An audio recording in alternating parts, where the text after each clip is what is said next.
Hi, this is Ted Price from Insomniac Games, and on today's episode of Game Maker's Notebook, it's my distinct pleasure to talk to one of my best friends in the industry, Jason Rubin. Jason is the VP of Content at Oculus, but Jason is also a 35-year veteran of this industry. And during our conversation, he goes way back in history talking about his time at Naughty Dog, his time outside of the industry, and his current role where he oversees all external content at Oculus. We discuss the state of VR today and where Jason believes it's going in the future. And if you're a developer or someone who has just started a development studio, you should not miss this podcast as Jason gives some great advice for anyone interested in getting into game development.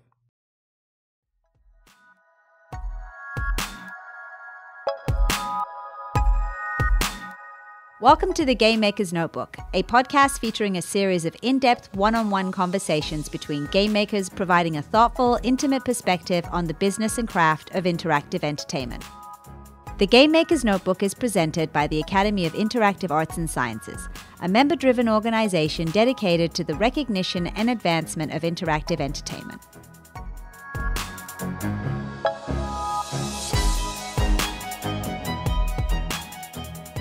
It is fantastic to have you here today. Great being here, Ted. And we've done this many times. I feel like we've been on stage or talking to each other in public venues. Yeah, I always remind myself it was, I think, 94 we met.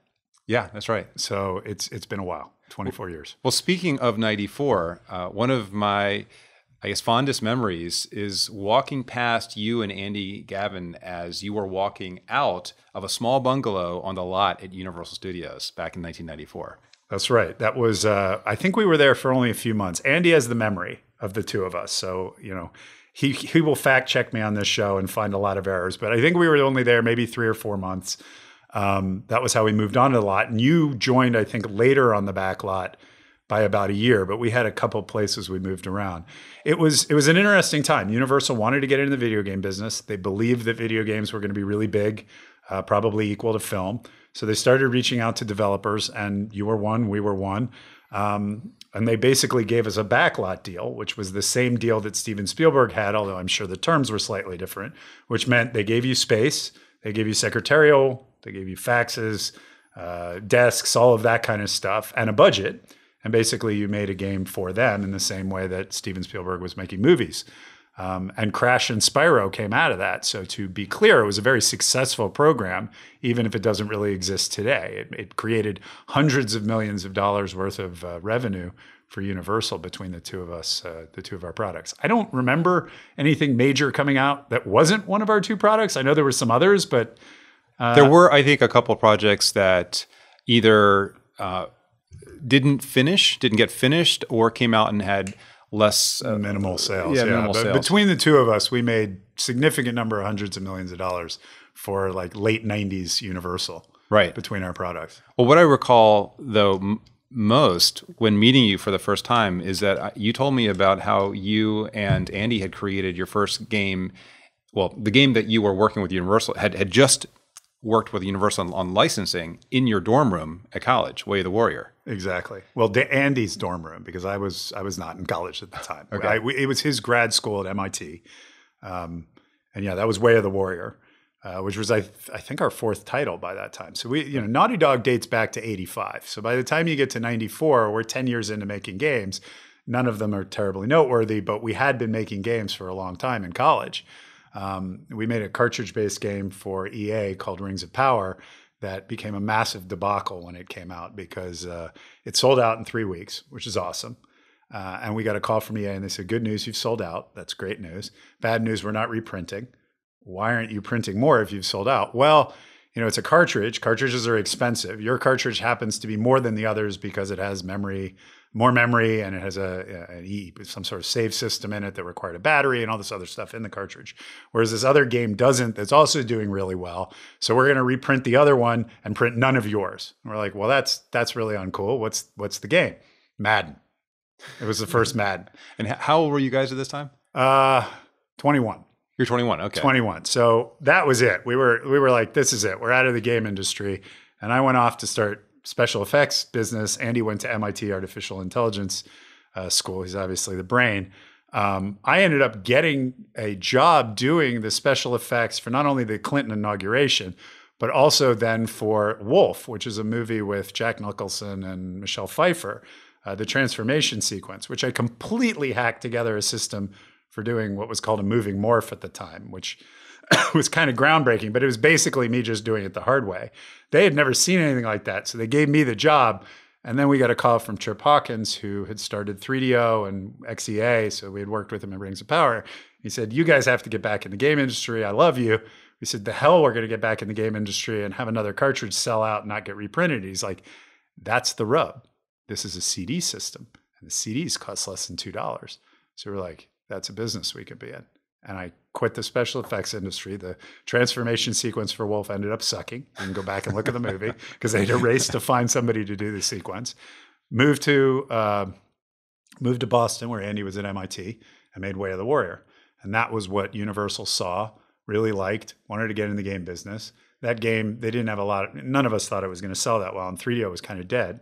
But that turned into the Crash Bandicoot deal, right. The deal that became the Crash Bandicoot deal. Now, I just have to ask you, weren't you an actor in Way of the Warrior? Weren't you one of the characters? Yeah, I was two of the characters. Okay. Because you have to understand, like our budget, it was a game we were self-financing. The total budget was $85,000. To put it in perspective, Crash was $2.1 million, I think. Right. So that we went over a pretty big difference there. We wanted to self-fund because we wanted to control, because we had gotten screwed with the Way of the Warrior deal. So we self-funded $80,000, and our costume budget was under $200 per costume. Then we had actors that we had to feed because generally they worked for free. You just couldn't fit in. So to get it in budget, I had to be two of the actors and the voiceover. So, Konotori wins. That was my voice from that game, if you go back. So I'm Konotori and the ninja, because the ninja, you see, he had a ninja costume. You couldn't see who was in the suit. Right. So I could be two characters. This is how you made video games back then. Well, I also remember a major coup was getting the White Zombie album at the time, big album at the time, as your soundtrack. And I will never be able to listen to any songs from that album without thinking of your game. That's right. Yeah, we had a negotiation that went with 3DO and Universal and Crystal Dynamics. A couple other groups were in there. And the whole time, neither Andy or I are musicians. And in fact, Dream Zone, I did the music, and I did it by randomly picking notes that we put into a music, but literally randomly picking notes. I have no idea how music works. I've never, my piano skills were about 6 months of lessons. And we actually got a review that said the music in Dream Zone is amazing, which is awesome because it's literally random notes. So cut forward to Way of the Warrior. We sign a deal and we need to find music and we have no idea what to do. So it had to be streaming because we had already used all of the RAM and everything else that was going. We couldn't do it any other way. And we had this CD-ROM system. So we went out and we looked for bands that we liked, and White Zombie was pretty big at the time, and we managed to get him interested. He happened to be a fighting game fan. Oh, okay. Happened to love the game, wanted to write a song for the game, and we couldn't get Warner Music and Universal Music and all the others to agree on who would own the rights. So he didn't end up doing that. He just signed over the rights to use the album. Really cool dude, by the way. Yeah. Not what you'd expect from a heavy metal rock star. He is really smart, really nice. Had a great fun taking him around the Universal backlot, which you will have remember. Yeah. He's a horror movie fanatic, right. Obviously horror director. So going up to, he helped me hear the house that, Psycho House? Yeah, right? Psycho House. It's on the backlot. That was a big deal for him to go up there. Great guy. So that was a good time. Right on. Well, that's fun history and I'm sure it's something that many people don't know anything about. Right.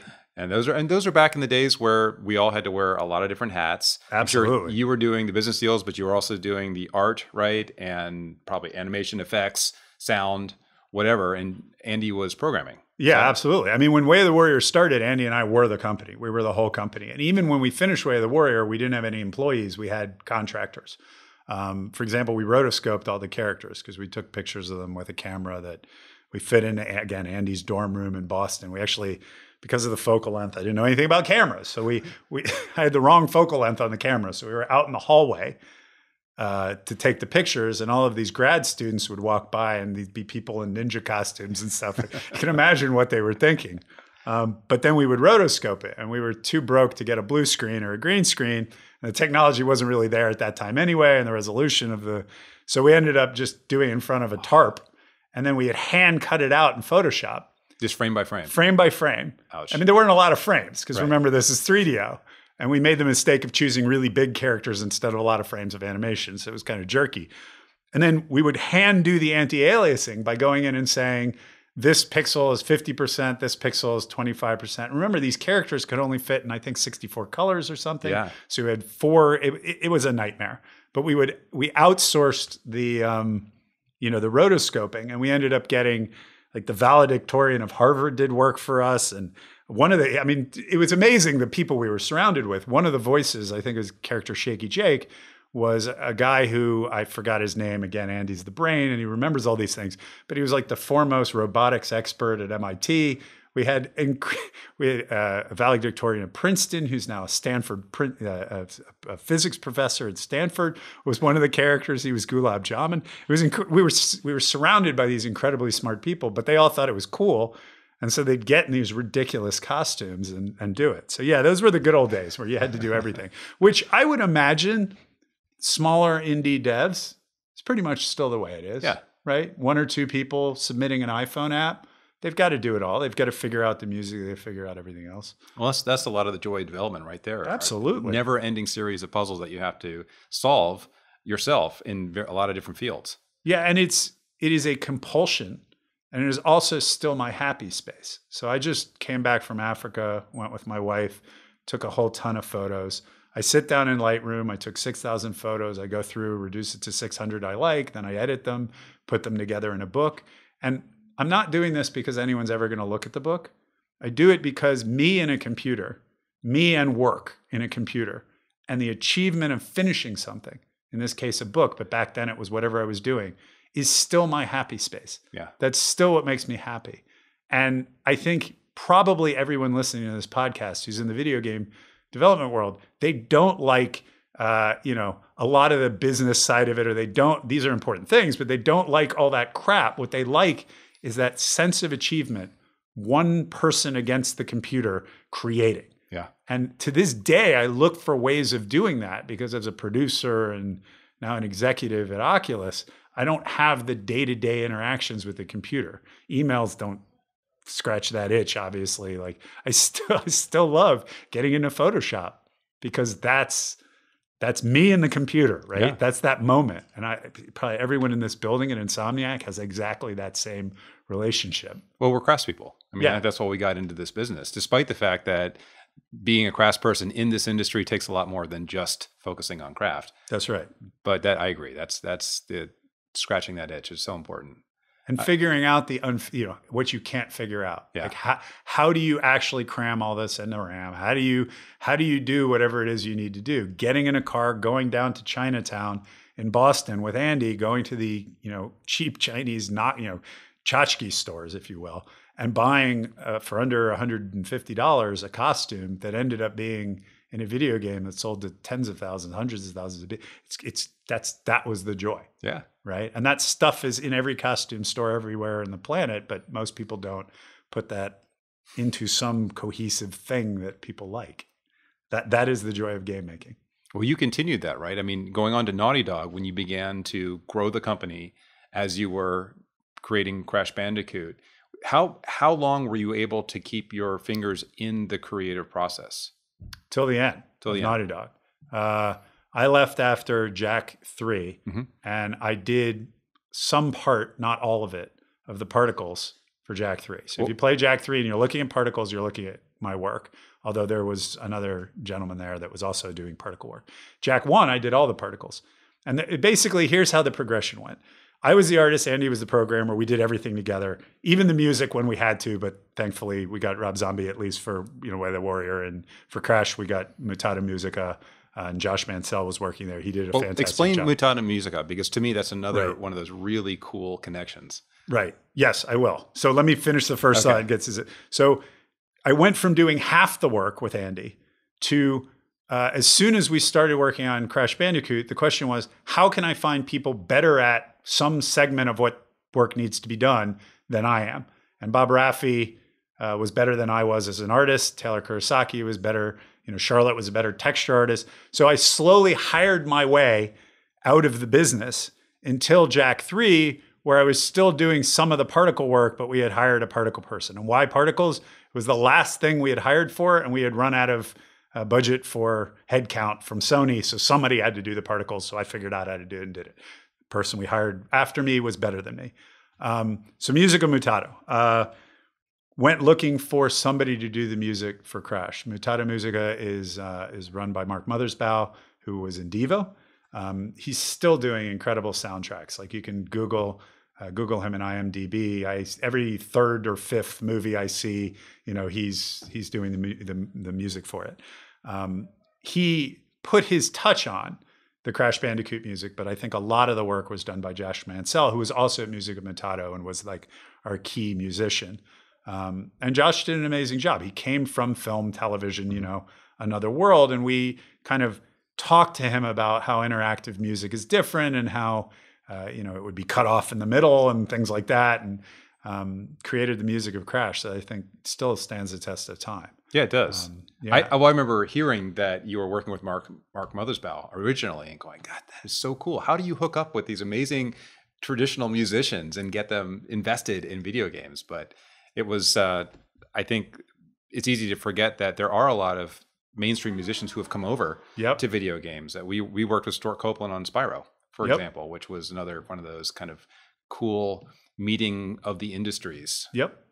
Well, and games have, it's a different outlet for their itch, right? They like music in the same way that I like Photoshop or someone else likes programming. And for them, interactive music has its own challenges. And that's what makes it fun and interesting for them. So I think that and the fact that, we're talking some of the biggest entertainment properties on the planet now.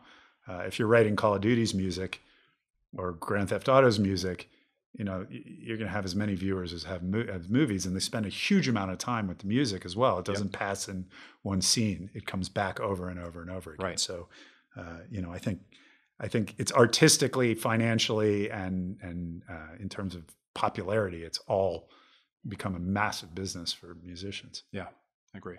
So shifting gears just a little bit, one of the highlights for me of your time at Naughty Dog was your speech at DICE. Right. It was the best speech I think I have seen. I will just say that. It was because what you were talking about was so relevant to me personally as a developer.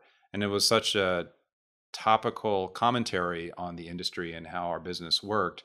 And it was also you just being honest and taking a real risk in terms of potentially pissing some people off. Oh, I pissed a lot of people off. And I think I've learned to be less honest and let my voice come out less. I don't regret the content of that speech. I've come to regret how I delivered it, and not thinking a little bit more clearly. It was a huge problem at the time that developers were not being treated well by the industry.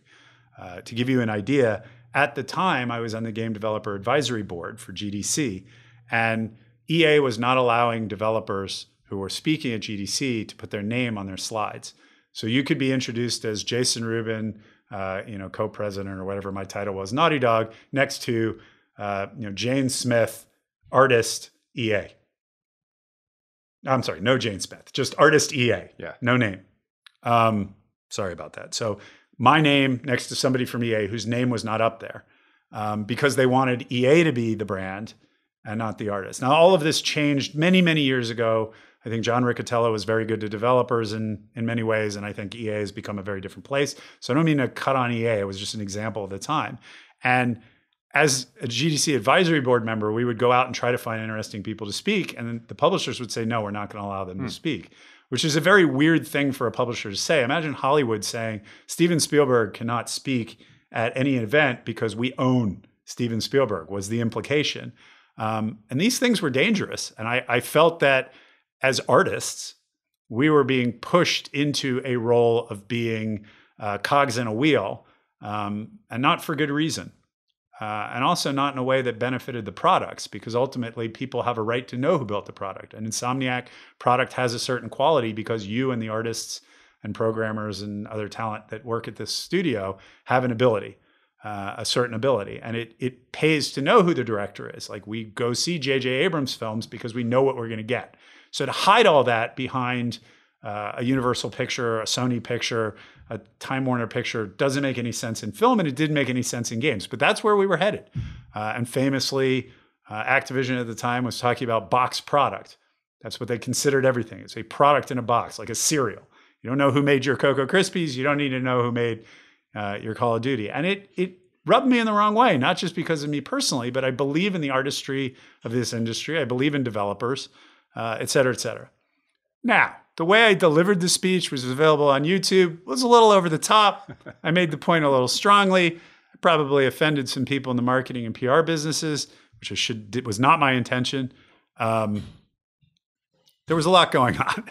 And so looking back, I think it was the right thing to have said. It all worked itself out. I don't think my speech led to that. I think simply artists have value and artists will always rise to the top. And it was a moment in time where there was a power struggle between those that publish and those that create. And I think it's flipped entirely the other direction for a lot of reasons. Digital distribution, the people who are making games back then are now running the companies that we're talking about now. Like everything has just changed. And I think there's also a lot more transparency in the industry as well. We're more open about our development practices. The internet has really helped in terms of open development for some developers who just from day one will let fans in to the process and help and have artists, designers, programmers, et cetera, talk directly to the fans. Those are kind of things that I think are wonderful changes for the industry. But I want to give you a lot of credit though too for generating a whole lot of talk and conversation that was beneficial for developers at the time by taking a risk. Yeah, that was great. I've never mind taking the risks. They don't always pay off. Right. Well, somebody's got to do it. So moving ahead a couple of years. Yeah. When Naughty Dog became part of Sony, that was, I think, the first time I can recall a large developer became part of Sony. And what was that transition like for you? And maybe I'm wrong about that. I'm trying to think if we were the first. I think Sony had probably acquired somebody before that. Maybe it was Bend. Yeah, maybe. Bend. I honestly don't remember. Again, my talk aside, where I used some examples of parties that Sony was throwing at the time, Naughty Dog's relationship with Sony was utterly different than anything that I talked about previously in this podcast about developer artist relationships. It was incredible. To this day, I have an incredible amount of love and appreciation for Shuhei Yoshida, Connie Booth, and all of the other producers that we worked with around the world at the time and the way they treated Naughty Dog. We were effectively part of Sony. We acted as a unit with Sony. Our marketing teams, our publicity teams, and our producers were embedded inside Naughty Dog and given complete access. So we had, even when we were independent, basically a co-production of everything that we did. And it just seemed to make sense for that to become more direct. I think from our perspective, budgets were getting bigger. Andy and I put, I think, $4 million, $5 million of our own money, which at that time was a lot of money for a game, into Jak and Daxter before Sony acquired it. We'd put $3 or $4 million into Crash Team Racing of our own money. We were kind of getting to the point where it was a foregone conclusion. We wanted to work with Sony. It was a foregone conclusion that Sony would want to publish the game. Why were we putting all our money up and going into negotiations when we knew where we were going to end up, which was a collaboration of friendship? It just kind of made sense at the time for us to join Sony. And while some things got better, I think the healthcare got better and other things when you became part of a bigger corporation. Most of the way that we were running the company did not change. Right. And I still think to this day, although I'm sure that, Evan or the other people at Naughty Dog might have nuance around this, Naughty Dog is still given a lot of free rein to do what they believe is right because they've, again, as artists, they've proven time and time again, whether it was in the era when I was running the company or in, the subsequent leadership, that they deliver some of the best products on the planet. And to get in there and start mucking with that as a publisher makes no sense. I'm sure if at any time things change, that might change. But until Naughty Dog doesn't create a game of the year, which lately they've been pretty consistent with, or at least a contender for game of the year, why would you mess with that? And again, I credit Shu, Connie, and straight up to Kaz, for allowing that to continue, and Andrew House as well while he was there. Yeah. Well, that was, I mean, you could see that in the evidence of that hands-off approach just daily. I could, because we were still, I think, right next door to you or pretty close. Maybe you guys had moved to Santa Monica, but we were still talking a lot. And that was great. In fact, I remember around that time, we had conversations about Jak and Daxter and Ratchet. And we were sharing a lot of thoughts about how we could make sure that we weren't stepping on each other's toes. Yeah. Which was a really cool aspect of this industry, is a really cool aspect of the industry that is, to me, unique. The fact that we were able to share openly, not just thoughts about where our games are going, but technology as well. Yeah, I think most people would be surprised that two companies that competed more directly with each other than any other in the industry, because we were both bringing out character action games that were exclusive to PlayStation. We're actually talking to each other continually, sharing ideas. We put our characters in each other's games. Yeah. If you remember back then. I do. Yeah. There was code in both directions that was moving back and forth here and there to help us get there.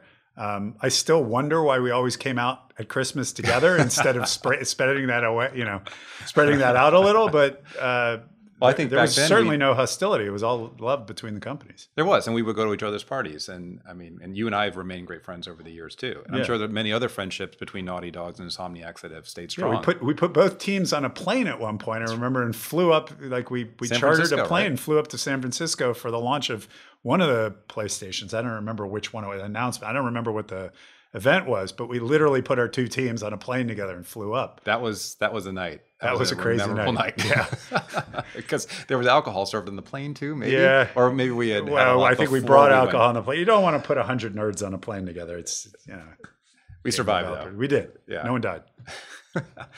But so now, after Naughty Dog, after you had decided to seek other ventures, what really attracted you? What were you passionate about at that time?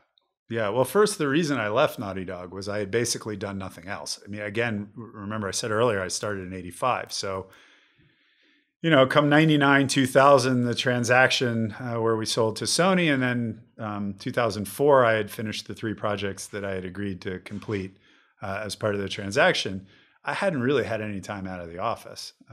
In fact, at least 2 years that we were doing Crash, there wasn't a day out of the office for Andy, and I think I had one because I had some death flu that I couldn't get out of bed. So that's 364 days and 365 days of work in a row, and these were long days. That's a lot. And I realized I wasn't terribly well-rounded a human being because I had been doing this basically instead of school since junior high school and high school. Never really cared that much about school because I was always making money on the side. Figured it would continue, and so I'd never really become a very well-rounded individual. So I wanted to take time off. What I learned pretty quickly about myself is that I'm not very good at taking time off. So within 6-8 months of leaving Naughty Dog, I was talking to Epic about a partnership, and then rolled that into a private equity thing, trying to acquire a company, and then rolled that into making a couple comic books, and rolled that into a company called Flector. I was using MySpace, which I had not had really time to mess around with, but the whole world was enamored with, believe it or not, at the time. And I knew someone that worked at MySpace, and I said to her, you really need to do some tool so people could cut video together and create slideshows because the pages are ugly and they could be a lot better. And she said, we have a lot of problems, and that's not one that's high on our list. So I said, all right, Andy and I'll build it with Jason Kay, another partner, and we'll sell it to you. And she said, yeah, whatever. And a year and 10 days later, we had sold that to MySpace. So I ended up working for MySpace for 8 months. When we sold, there were all these ideas to take over the world. 8 months later, Facebook had utterly eaten MySpace's lunch, and it was all hands on deck. And so they cut anything that wasn't core to the business.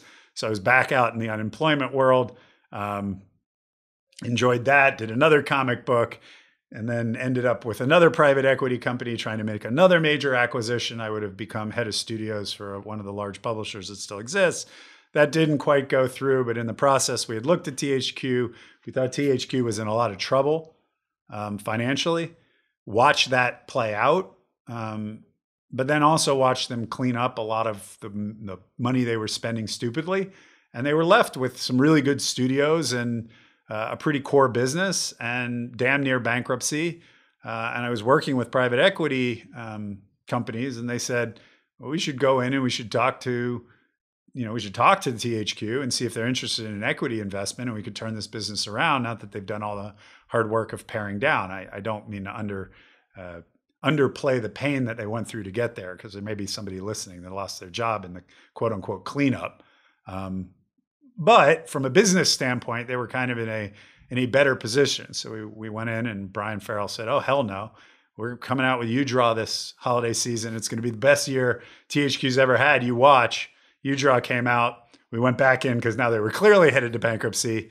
Talked to Brian. The key here was that there were some amazing teams. Mm-hmm. You had Volition, which had made Saints Row, which had sold over 6 million units. People didn't realize it was a good business.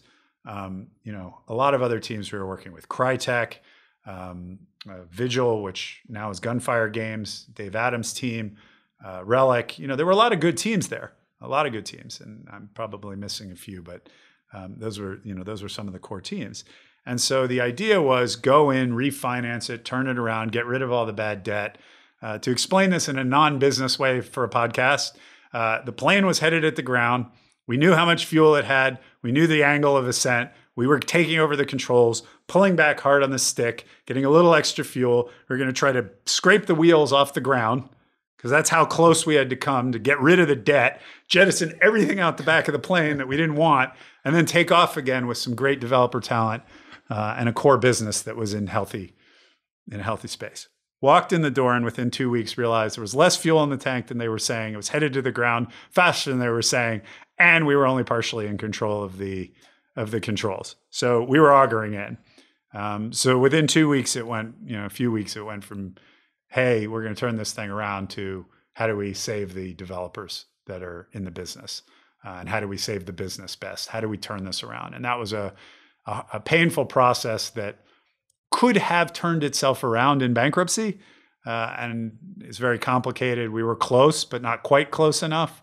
To put it in technical terms, the Stockinghurst private equity company was $15 million away from the amount the debt needed to walk away from the problem. We ended up with the wrong judge in Delaware. That's a very complicated way of saying we went bankrupt.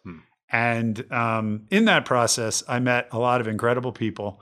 THQ had a lot of really good people working there. People don't realize that just because a company is doing poorly doesn't necessarily mean there aren't fantastic people working at that company, both on a human level as well as from a talent level. And many of the developers that we ended up finding homes for, I've worked with again at Oculus. So it turned out to be worthwhile. I looked at THQ as a startup, and I've done a lot of them, most of which most people don't know about because they failed. Those that people do know about, like Flector, obviously Naughty Dog, people know about because they succeeded. So I don't mind failure. Failure is part of life. It's part of game development. It's part of level design. It's part of everything, right? So for me, failure was never a big deal. So I thought if THQ doesn't work, so what? I'll learn a lot in the process. I learned a lot about bankruptcy that I hope I never have to use again, but I did learn a lot in the process. The problem is it was a public company. And when you jump into a public company, everything's going to be highly public. And that part I did enjoy at all.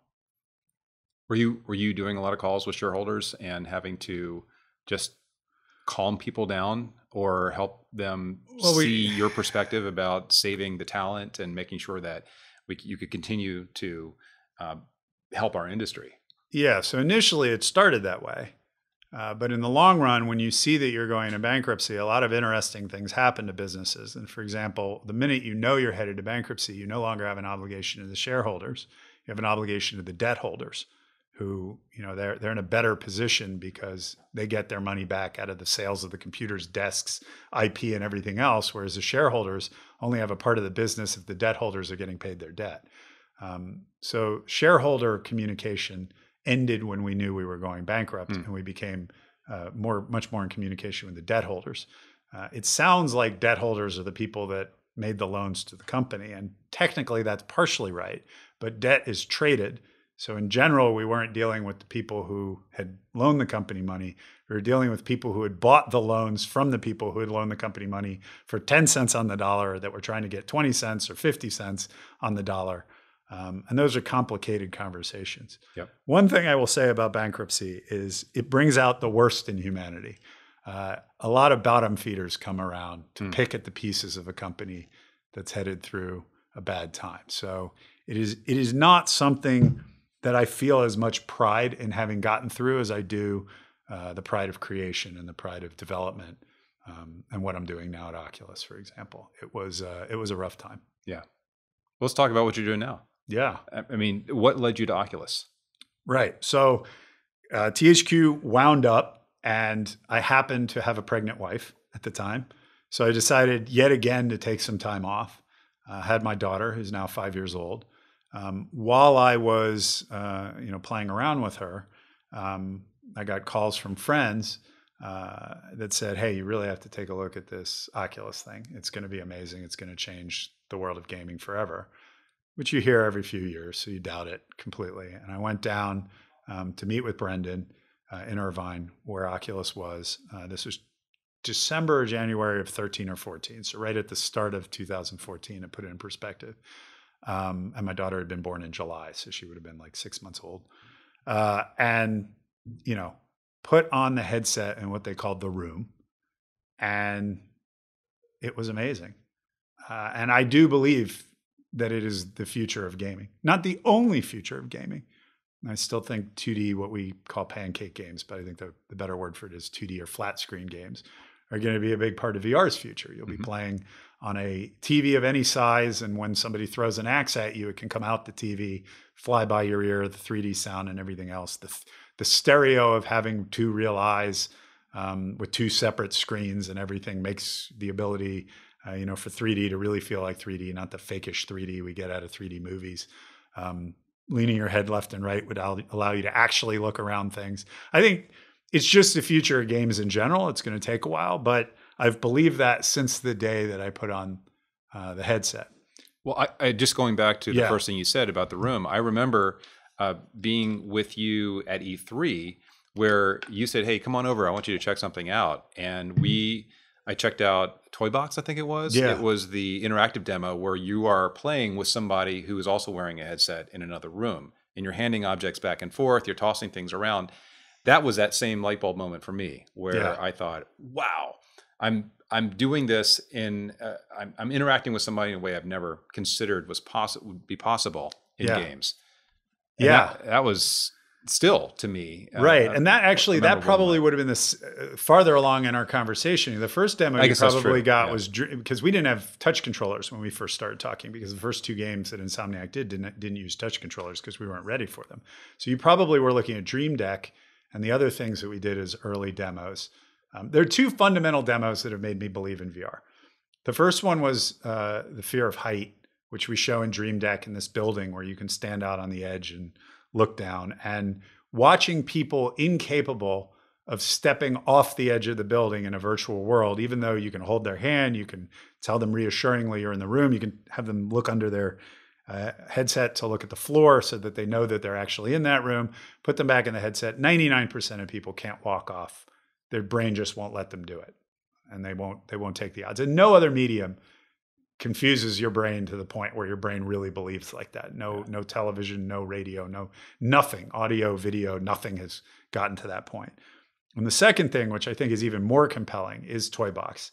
And not the handing back and forth of blocks and the fact that you're handing these physical items to somebody who could be 1,000 miles away, feeling like you're standing right in front of them, regardless of which direction you're facing in real life. It's the moment, which I only do with friends, I probably did this to you, where I stop the demo effectively and just head straight at you through the desk, which no one thinks is going to happen because they believe in the desk. And you see people in VR actually leaning on tables that don't exist. Like your mind just believes that table's there. So I head straight through at the other person. And the reaction the person on the other side of that demo gets is exactly the same reaction that you would get in a bar or on the street if somebody headed straight at you. I'm a floating blue head, with floating blue hands, so it's obviously not a human. But your brain is like, I'm getting attacked, or this is something I have to deal with. What do I do? How do I defend myself? Some people dodge. Some people put their hands up to fight. You don't get that reaction from people, that visceral reaction in any other medium. And those moments make me believe that regardless of how heavy the headsets are, or whether or not there's enough content today, or what the resolution of the screens is, or all of these other problems, that one day or another in the future, a big part of gaming's future and a big part of all of our futures outside of gaming is going to be social interaction and gaming inside of headsets. Which headset and when, we could debate, but someday this is going to be powerful. And that's what convinced me that it was worthwhile for me to throw my time into. And again, I look at things, you learn a lot. Some things work out, some things don't work out. Still believe that VR is going to work out if it hasn't already. But these are risks you take when you step into the first of anything. If you think of the first tablet computer, no one will remember the name. I don't, sitting right here. Even the Newton, which was well into the development of tablets, people were mocking it as, I don't need that in my pocket. Who needs a pen and the screen and it's slow and it's black and white and all these other you don't remember that now. Everybody has one in their pocket. Yeah, that's right. Well, I remember the excitement here at Insomniac when we made the decision to work with Oculus, and this was after you and I had a lot of conversations. And the excitement was all about being on the front of that wave, being able to learn about this new technology and be surprised at how differently we had to think about design. Yep. And you and I went through a lot of those learnings together, and I don't remember. And we're still learning, right? And that's what's really cool. In fact, the game that we've been just showed, you were up at PAX with it, Stormland. Yeah, is us realizing that some of the constraints that we assumed were real are no longer relevant. Yeah, Stormlands is we've learned enough to know that we didn't know anything 3 or 4 years ago. So we're trying a lot of new things. And it'll benefit from that. It's fantastic. Like I've spent a lot of time in game and things like having locomotion. Yeah, right. Which we thought were going to be serious problems for people. On average, people like it.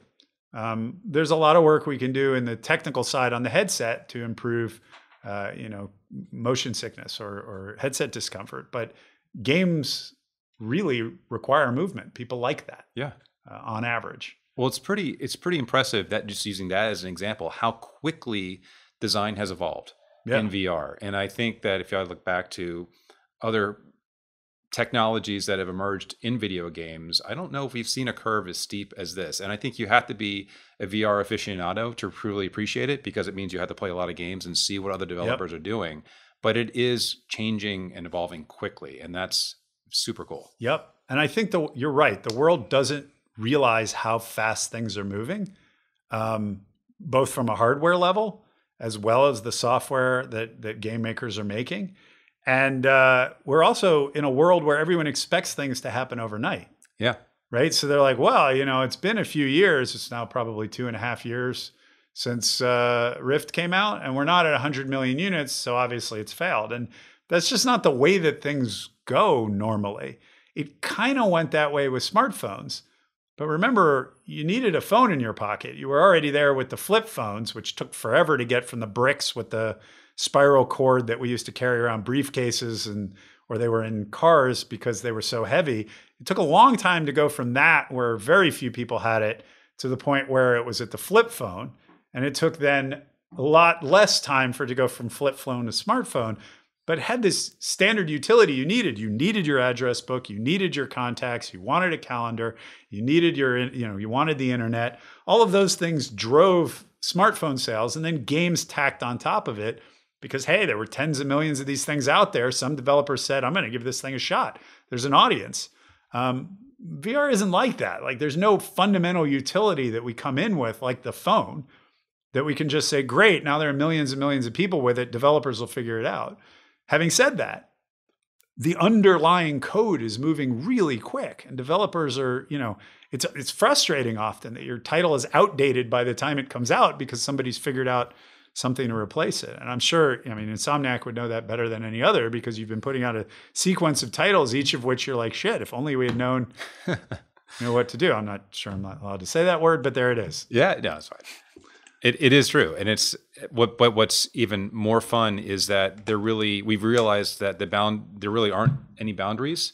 It's totally fine to try things that we think might not work. Whereas with a more staid type of design, where maybe it's 2D games or adventure games or shooters, there are rules that have been quote unquote established, and you try to stay within those rules because the audience has become used to them.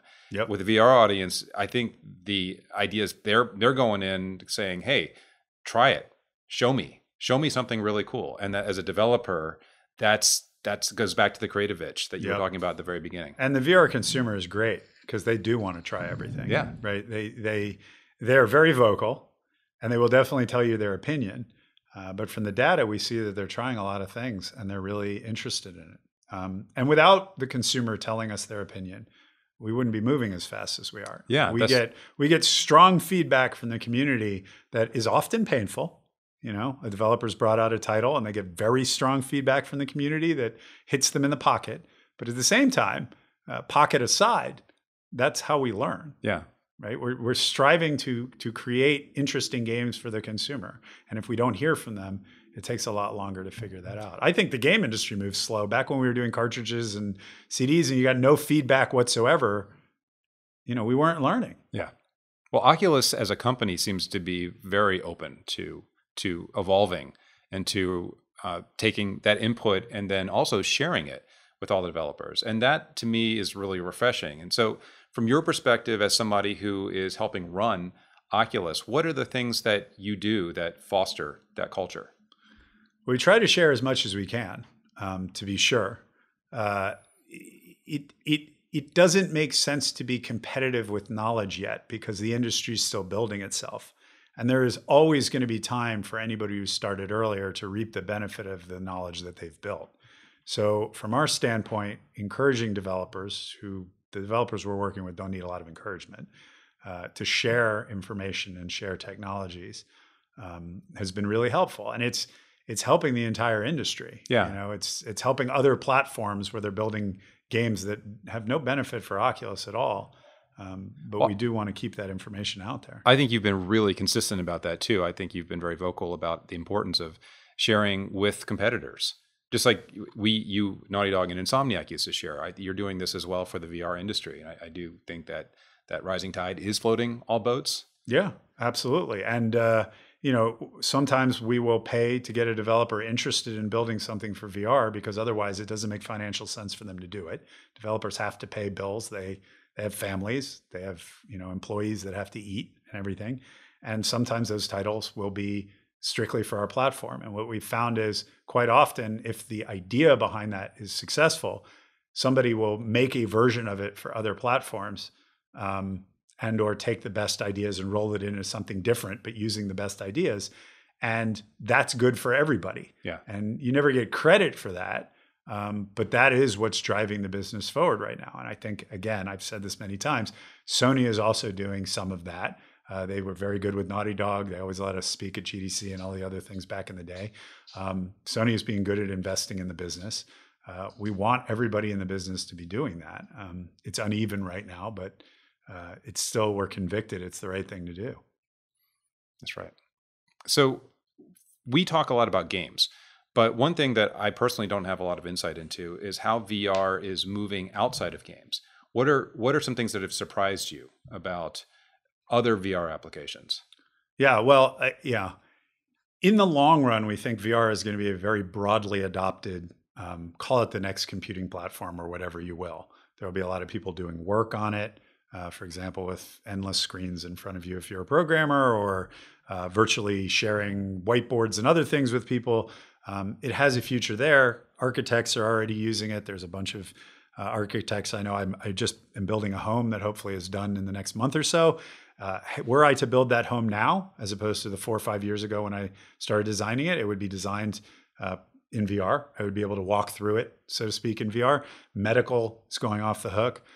There are a lot of places where people are using VR to do new things. I think social interactions is really where it shines.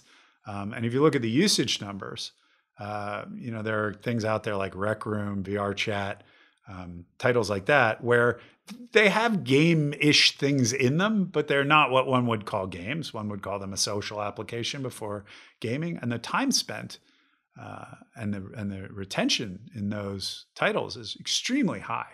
So I think in the long run, you're going to see gaming will always be a fundamental core part of VR, just like it is on what drives the App Store. Well, games are a fundamental core part of app stores for Apple and Google. That doesn't mean Airbnb, Uber, and all these other things don't exist that are also massive reasons to own phones. I think the same is going to happen with VR. It'll be just like humanity uses everything else. There will be a massive contingent using VR for games. There will be a massive contingent using VR for social, just like they use their mobile phones and their computers for Facebook, for Instagram, for all of these social applications. And then there will be all the other things, some of which are business models we haven't even thought of yet. And again, it'll take a while to get there. The key is to get enough devices in people's homes that it makes sense for people to start experimenting outside of the gaming use case and maybe the social use case, which seem more obvious to consumers.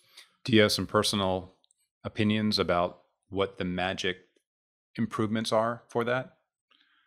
I think if you went through Oculus and you said, what improvements do we need to get to scale, you would find as many, if not more, opinions than you find people.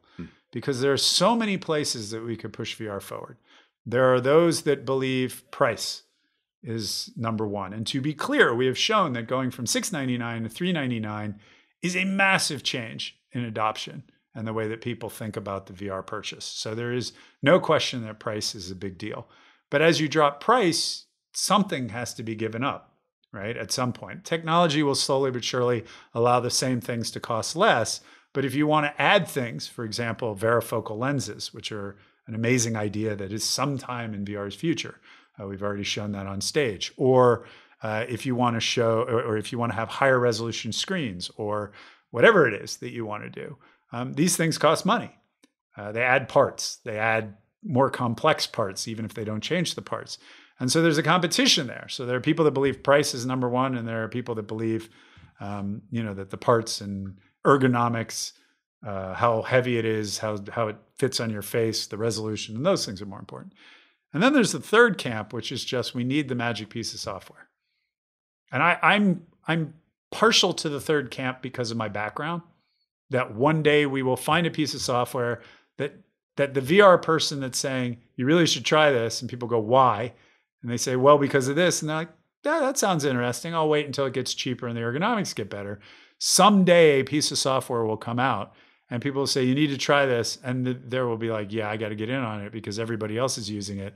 And of course, that's a chicken and egg, right? How do you get everyone to use it without getting one additional person to use it? But it will happen that something is so powerful that everyone has to try it. Fortnite is that thing right now in 2D gaming. Yep. You have to try Fortnite. Not everybody will love Fortnite. Most will, many will. And the fact that it exists means people are playing that kind of game on mobile that they might not have in mass in the past, because it's broken through that core gaming in mobile, right? It's made core gaming in mobile bigger than just that small group of people that was buying those games in the past to a massive audience. And I think VR will have that moment with some piece of content. Will that be a pure game? Will it be a social game? I don't know.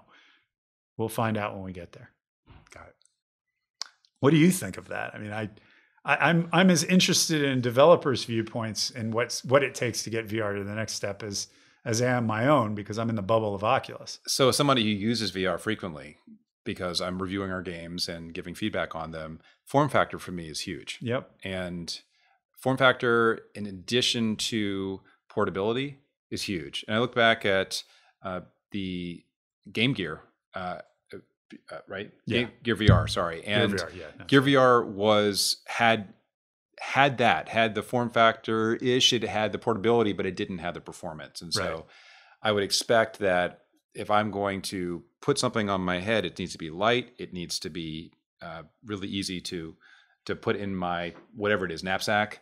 Doesn't need to be tethered to my PC, but also needs to run Stormland at high fidelity with no right. lag. And I know those are, as you said, big technical These challenges. are the trade-offs. Like everybody who's sitting in here who uses VR, who has a PC who's using VR, knows how beefy a graphics card is required. And they know how many fans are on that graphics card and how much space that takes up. And imagine trying to strap that to your face. And but I have faith it's going to happen because will. Your examples of, say, using a sat phone in Africa versus what you can carry around your pocket here, right? Perfect example of how quickly mobile technology evolved for this particular device. Yep. And that's going to happen for headsets. Yeah, it's an interesting challenge because as people much smarter than I am at Oculus keep reminding me, Moore's Law, which may or may not be slowing down, has to do with chips, but that relies on infinite power and heat dissipation. So we say Moore's Law is happening because we keep dragging more and more power out of the wall and dissipating the heat in more and more novel ways. on your face, those two things become a challenge because A, we don't want a plug going into the wall. So it's got to be a battery, and batteries don't apply to Moore's law. Yeah. So they're not getting powerful. They're not increasing in power. Every so many years, they're not doubling in power, and at least right now. And then there's the heat dissipation issue, which is quite a big issue. There will be some way we figure out how to get around that. Whether or not it's an all-in-one that has a PC on it, I doubt that is going to happen anytime soon. But with wireless communication, there's so many moving parts there. We have entire groups of people working on these things. Very what a smart fun people. challenge. I mean, that must be a blast for those groups who are presented the problem, and in some ways sort of, I wouldn't say infinite resources, but just the fiat to go out and try things. And let's be clear. I mean, if you go back and Google the Santa Cruz prototype that we've shown at OC4 last year, that's a freestanding device. It doesn't require a PC at all. It has inside-out tracking, which gives it 6 degrees of freedom. We've announced that the controllers will be much closer to touch than they were the controllers we were showing last year at OC4, which means that you get 6 degrees of freedom. You see your hands, which we found very important in making VR successful. It doesn't have a 970 graphics card in it because of all the reasons I just said. Like, that should be obvious to anyone. But it's an incredibly compelling demo. You can read people's responses to using that demo, and everyone should stay tuned to the future, because we're headed there, and not having to use 3 or 4 USB ports, not having to be attached to a PC in any given room. These are major things. Yep. And while, I'm a core gamer, so I love having 4K displays and all the other stuff that's going on, fundamentally that wasn't necessary when we were making Crash and Spyro, right? No, Those I agree. were good games. And so it is easy to forget that what really matters is gameplay, right? Is fun factor at its very core. And I would be happy playing a game that doesn't look like I'm going to the movie theater, right? As long as it gives you that immersion and that freedom. And interestingly, our brains don't need photorealistic to make us believe that we're, standing at the edge of a cliff and going to fall off. That is one of the most interesting things that's happened in VR, is standing at the edge of what we call gray box in the game industry, cliff, and looking down at what looks like, I don't know, Atari 2600 Fire, which is just an animating texture, and saying, I can't step off this because it looks like I'm going to fall, is incredibly freeing. And Crash I remember 3,000 was the max polygons we could draw on a screen at any given time. Spyro was probably less because we were pre-sorting and you were doing a much more complex open world transversal. 3,000 on a mobile chip, polygons, is not a challenge at all. Right. So we're not going back to Crash and Spyro era. People were having great fun with those games. We should be able to create something incredible, especially with the added value of 6 degrees of freedom immersion, that's interesting. But today it's hard to prove that because we don't have an example. It's hard. Plus, it's that you have to play it idea as well. You can't just show a screenshot or a movie and give somebody the feeling of being in it. And that's the other thing I think that is we have to somehow solve for the future. Well, standalone VR helps with that. We're seeing that with Oculus Go. People can take Oculus Go with them on a plane. In fact, John Carmack just told a story. He was on a plane and he was using Go, as he always does, because he's down into the code. He was just seeing how things were going. And he said, people were like, what's that, right? Because not everybody knows about VR still. We forget that. Yeah. And he was like, oh, it's an Oculus Go. Here, use it. And he said someone ordered one from the plane, because we have Wi-Fi, go internet or whatever. Yeah. And someone ordered one on the plane. You can't do that with a Rift because you have to invite someone into your game cave, into your battle room, and that doesn't happen that often. And so being able to walk around with a 6 degree of freedom headset is going to really free VR to much more proselytization, because people will be able to go out there and say, hey, try this. So I'm really looking forward to that when that comes out. So when you look ahead to 10 years, like what's your perfect vision of the future? Maybe not just for VR, but just for games. Where do you as a gamer want to be? Yeah. Well, I'll restrict this to VR because there's, there are other, I'm very interested in games. I mean, the fact that, for example, before we get into it, the fact that Fortnite runs on a mobile device is incredibly interesting to me as a game creator. The fact that we're talking about streaming games from servers onto home computers and onto tablets so that you could play a kick-ass PC game or kick-ass console game on your iPad, as long as you have a joypad, that's happening out there. That's incredibly interesting to me. So there are a lot of technologies in the game industry unrelated to VR that are really interesting to me. When it comes to VR, it's very hard for me, and I would suggest most people at Oculus to predict the next 5 to 10 years. But once you get out past 10 years and you start talking about the future, you're really talking about extremely thin lenses that fit on your face, maybe like glasses. We like to talk about that. Maybe it's more like ski goggles, something of that weight, maybe a little heavier, but that form factor. So it's really, tightly on your face. Hopefully varifocal fits in that because that really makes things more comfortable and lets you read things up close. Resolution of screens definitely goes up. Inside out tracking seems like permanently going to happen. Whether or not that's cameras like we do it now or something else, hard to say. Hands become really interesting with and without controllers. Controllers aren't going away. You should be able to fit this in a relatively small backpack and go anywhere with it. And then you ask, what is the piece of content that's going to be used?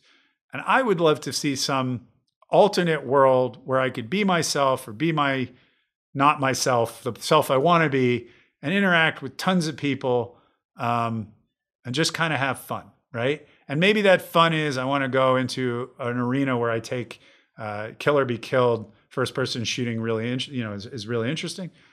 Or maybe it looks more like Ready Player One, where I just want to go to a dance hall or a virtual bar and just hang out with people. I think in 15 years, if people aren't meeting and getting married in VR, we've made a mistake because they're doing it all the time on Facebook and Instagram. Lots of that happening.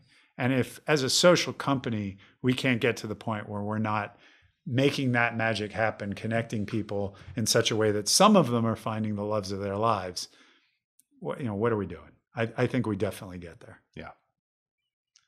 Well, just to wrap up, I want to ask you a couple questions in particular for our audience. And as somebody who's been in the industry for 35 years, what kind of advice do you have for, say, somebody who's either considering starting a development team or has started a development team and is just looking for some, the right way to go? Yeah. So so your example is a person who's already started. So for anyone listening to this who has not already started, start. With anything in life, when I have to write a large document for Oculus, and I'm like, what am I going to write? What am I going to say? When I started writing comic books, when we started making games, start. It doesn't matter what you start on. Start on the cover page, start on the design doc, start on a sketch, start on a name, start. Because as soon as you start, you build momentum. And if you're the type of person that likes completing things, getting that starting momentum is what takes you to the finish line. I started when I was 13 years old making games before anybody really had at 13 was making games. I just started and they were terrible. And I just started. And over time you get better. The next thing to think about is, and I think a lot of people miss this, is that it is a business. And everything you do, you should be thinking about the fact that it's a business. We never at Naughty Dog let the business get in the way of the art. And if you do, people are going to see you for what you are, and they're not going to be interested in your product. At the end, this is art and these are passion projects. At the same time, don't form a partnership without a contract. I've seen that happen. People just say, hey, let's make a game together. And then they spend the rest of their time arguing over who owns what, and it ends up breaking up, right? You need to have things in writing. You need to think as you're signing deals, is this a deal that's going to let me continue doing what I'm doing in the business, or is it not? You have to think about the size of the audience you're building for. If you are independently wealthy and this is all just a hobby, you can ignore everything I'm saying. But if you're not, you really do need to think about the business even as you're doing your art. And I know it's horribly frustrating for people that that's the case, but that is the reality. I was lucky enough. We share an attorney. My father has been attorney, has been working with you for probably better part of those, 20 some I think odd about years, 20 right? years, yeah. Yeah, so since the Crash Bandicoot era. Having a father who was an attorney was a massive leg up for me because I could bounce ideas off of somebody who did think about things contractually. So you got to have an uncle, an aunt, somebody you know that's an attorney or knows an attorney or whatever. Just bounce it off somebody who's run a business. Bounce your ideas off somebody. Have somebody look over your shoulder because it sucks when you've created art and no one ends up seeing it, or you never complete it because you've made some sort of mistake. Well, if I can interject, one of my most cherished aspects of this industry is that people that I don't even know are willing to ask for advice. They're willing to say, hey, I've started a company, or I have this idea. Do you mind giving me your opinion on this? And I think a lot of us in this industry are willing to share that knowledge as long as people ask. Yeah. And given that people like you and me and a lot of our peers are out there fairly publicly, there's no reason that people shouldn't ask. And we'll be honest with you and tell you if this is something we simply can't talk about, or we don't have the time. But most cases, Naughty Dog started being relatively secretive about what we were doing. And then we realized that it's not the idea, it's the execution. Right. And you're either going to be good at what you do and make something magical, or you're not. And nobody else is going to get in the way of you doing that. Your thing's either going to rise to the top, or your thing is not going to rise to the top. And telling other people what thing you're building is not going to let them jump or leapfrog you. It is 100% execution. So at this point in my life, anyone that reaches out, I try to give them some sort of advice, because think about a painter. If someone says, how do you paint? And they say, here's how you mix paint. Here's what the brush is. Here's where you go to buy canvas. And then here's kind of the business. That doesn't mean that you're creating a competitor. Your painting is going to stand on its own as artwork that someone's going to want to buy or not. And it doesn't matter how many painters are out there. That same thing is true. Your painting is either going to be a masterpiece or somewhere on the scale to not a masterpiece. And so I look at the world kind of in that way. And I think a lot, whether they have that intellectual backing on it, a lot of game developers think about things that way. It's like, I can give you everything I know. It's still going to be the execution, which I can't give you. It's going to be those 365-day-a-year things, right? It's going to be the amount of work and the quality that's in you of what you can produce and the people that you're working with can produce that's going to determine your success or failure. I can hand you the keys to the kingdom. You still might not be able to walk through the door. I think that's wonderful advice. And I think, too, I would encourage people to reach out. And if you're comfortable, where would people... Twitter is probably the best place. Or I have a website, jasonrubin.com. Or I'm sorry, jasonrubin.com. Go ahead. Just reach out to me there. I try. I get... It's hard. I get a lot of emails. Yeah, well, I'm sure you get a lot more because you're actually still in development. That's funny. I get a lot of responses on Twitter, and I will admit I am absolutely horrible at responding to people saying things on Twitter. So I need to get better at that. And I'm more of a traditional person. If somebody manages to email me, I will always answer. Yeah. It's just, that's sort of my built-in go-to place, less so when it comes to social media. Yeah. To this day, I hope I've never replied in less than a few paragraphs. Every now and then someone, keeps asking, and I have to say, look, it's, we all have our day jobs and I can't do this, but I try to give everybody an answer. Well, that's great too. I also, as a developer, appreciate it too, because when we are talking to the publishing world, we need to get responses. Communication is so important, and that is something that I think you do really well. Yeah. It's part of giving back to humanity. I mean, I remember when I was like, I'm going to write comic books. I had no reason to believe that I should be able to write comic books. So I reached out somewhat arbitrarily to a lot of people in the comic book industry. And the comic book industry is filled with the most fantastic people on the planet. Like, they all wrote back a few paragraphs, and a few of them I ended up working with. And like, that's just the way the world should be. It's sort of that camaraderie that comes from craftsmanship, right? We all sort of get it. Even though we may be creating different craft, we share the same challenges. And it's nice to commiserate, even if you've been doing it for 35 years and you're talking to somebody who's just getting into it. Yeah. Yeah, and at the end of the day, this has been a fantastic career. And anybody that's looking to get into the game business, things are very different now than they were when I started and when you started. You started probably 5-10 years somewhere in that range later. They'd already kind of changed, but they keep changing. Things like Unreal and Unity. God, I would have killed for ready-made engines back then, Well, as a counterpoint, though, I think it is wonderful that we had to go through the fire of figuring out our own tools, our own engines.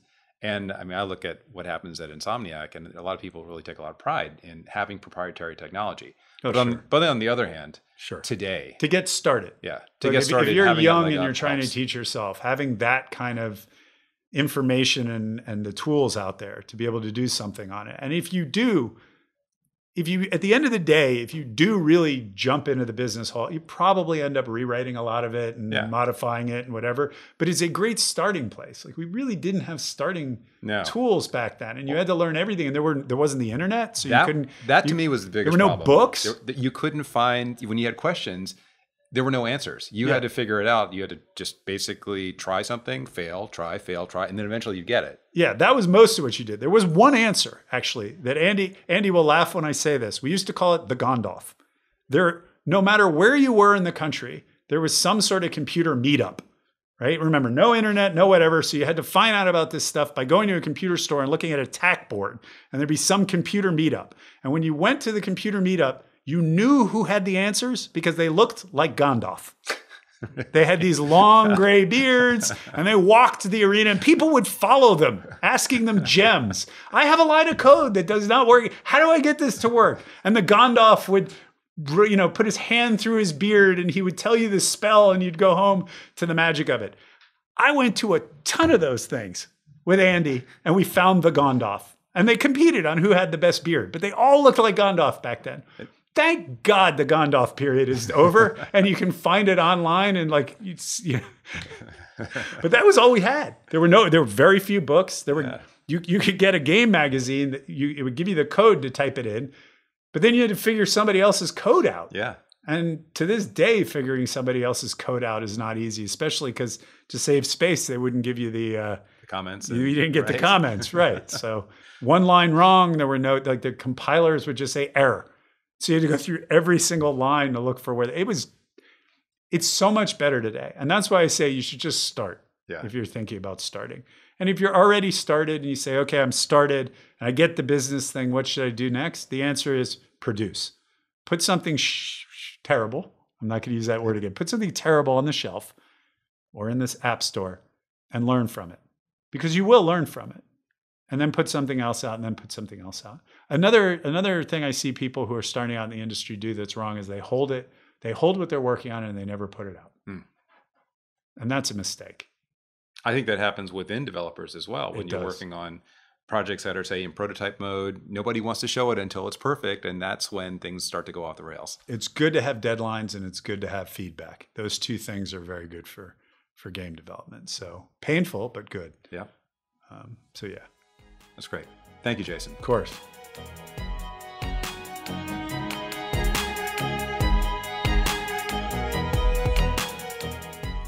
Thank you for joining us for the Game Maker's Notebook.